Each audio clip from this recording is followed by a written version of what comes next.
இந்த வீடியோக்குள்ள போறதுக்கு முன்னாடி நம்ம சேனலை சப்ஸ்கிரைப் பண்ணாதவங்க சப்ஸ்கிரைப் பண்ணிடுங்க, பக்கத்துல இருக்க பெல் பட்டனையும் கிளிக் பண்ணிக்கோங்க. வாங்க வீடியோக்குள்ள போகலாம். விஜய் டிவில ஒளிபரப்பாகிட்டு வர பாக்கியலட்சுமி சீரியல்ல ராதிகா கேரக்டர்ல நடிகை ரேஷ்மா நடிச்சிட்டு வராங்க. இவங்க தன்னுடைய இன்ஸ்டாகிராம் பக்கத்துல வெளியிட்ட புகைப்படத்தை பார்த்த ரசிகர்கள் இவங்க சீரியல்ல இருந்து விலக போறாங்களா அப்படின்ற கேள்வியை எழுப்பிட்டு வராங்க. என்ன நடந்ததுன்னு இந்த வீடியோல பார்க்கலாம். நடிகை ரேஷ்மா சீரியல்ல மட்டும் இல்லாம சில திரைப்படங்கள்லயும் நடிச்சிட்டு இருக்காங்க.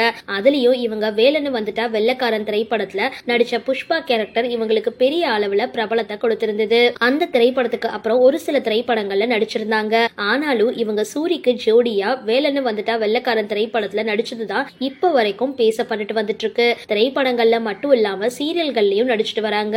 பிக் பாஸ் நிகழ்ச்சியில இவங்க கலந்துகிட்டு இவங்களுடைய சோக கதையை சொன்ன அப்புறம் இவங்க மேல இருந்த பார்வையே ரசிகர்களுக்கு மாறி இருக்கு. அது வரைக்கும் இவங்க இன்ஸ்டாகிராம்ல அதிகமான போட்டோ ஷூட் மற்றும் ரீல்ஸ் வீடியோக்களை வெளியிட்டு ரசிகர்கள் மத்தியில கிளாமர் குயினா வலம் வந்தாங்க. ஆனா பிக் பாஸ் நிகழ்ச்சியில அவங்களுடைய சோக கதை பலரையும் ஃபீல் பண்ண வச்சிருந்தது.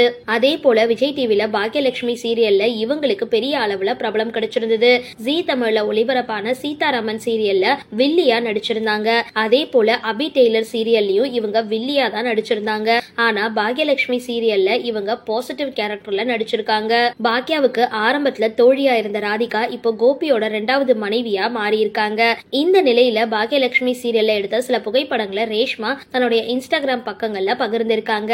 இத பார்த்ததும் ரசிகர்கள் இவங்க சீரியல்ல இருந்து விலக போறாங்களா அப்படின்ற கேள்விகளை எழுப்பிட்டு வராங்க. காரணம் இவங்க ஜீ தமிழ்ல கார்த்திகை தீபம் சீரியல்ல இப்போ முக்கியமான கேரக்டர்ல என்ட்ரி கொடுத்திருக்காங்க. அந்த சீரியல்ல இனி இவங்களுடைய கேரக்டர் தான் அதிகமான முக்கியத்துவம் இருக்கிற நிலையில அதுக்காக பாக்கியலட்சுமி சீரியல்ல இருந்து விலகிறதுக்கு முடிவு எடுத்திருக்காங்களா அப்படின்னும் அதனாலதான் தன்னுடைய இன்ஸ்டாகிராம் பக்கத்துல பாக்கியலட்சுமி சீரியல் புகைப்படங்களை பகிர்ந்து இருக்காங்களா அப்படின்னு பலருடைய கேள்வியா இருந்துட்டு வருது. ஆனாலும் ரேஷ்மா இது குறித்து எந்த விளக்கமும் கொடுக்கல. இதுக்கு முன்னாடி இவங்க சீதாராமன் சீரியல்லையும் பாக்கியலட்சுமி சீரியல்லையும் ஒரே நேரத்துல நடிச்சிட்டு இருந்தப்போ கூட நான் ஒரு சீரியல்ல இருந்து விலகலாம் அப்படின்னு இருக்கேன் அப்படின்னு ஒரு வீடியோ வெளியிட்டு இருந்தாங்க. இதனால விரைவில் ரசிகர்களோட கேள்விகளுக்கு ரேஷ்மா பதில் கொடுப்பாங்க அப்படின்றது பொறுத்திருந்து பார்க்கலாம். சரி, இந்த வீடியோ பத்தின உங்களோட கருத்துக்களை கீழே கமெண்ட் பாக்ஸ்ல போஸ்ட் பண்ணுங்க. வீடியோ பிடிச்சிருந்தா லைக் பண்ணுங்க, ஷேர் பண்ணுங்க, மறக்காம டிபி காபி சேனலை சப்ஸ்கிரைப் பண்ணுங்க.